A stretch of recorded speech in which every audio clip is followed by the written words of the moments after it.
We as a society make stereotypes about generations for some reason, and we make these generational wars and stuff. But who will be the stereotypes for the Gen Betas? I'm here to make my predictions. To understand the Gen Beta stereotypes, we need to take a look at the Gen Alpha ones, which are mainly that we're dumb and illiterate, and we're also addicted to iPads, which are kind of right and mostly wrong though. Toilet in every home, meme economics, and a world run by shallow narcissists who collapse at the first sign of adversity. Gen Alpha's gonna take over the world one day, and humanity is absolutely cooked. You can clearly tell by the previous video has absolutely no bias and is completely factual. But all jokes aside, I think the problem that we have with like identifying our generation is that sometimes they don't see that we're using irony and stuff.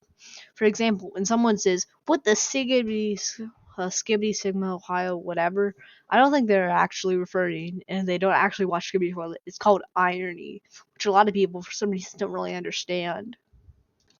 That's enough LARPing about how Gen Alpha gets propaganda made about them and stuff. I need to get back to like what I'm actually supposed to be doing here and say like how it relates to the Gen Beta stereotypes.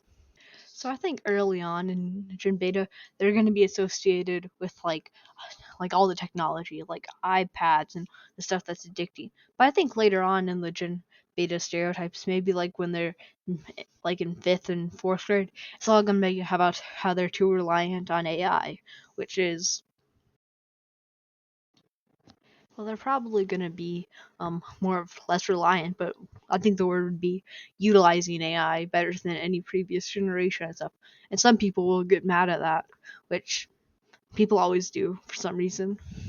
But another stereotype I think are gonna have is that they're unwilling to do any education, which shocks. That was made about Gen Z, Gen Alpha, and they'll probably just be the next to fall in line.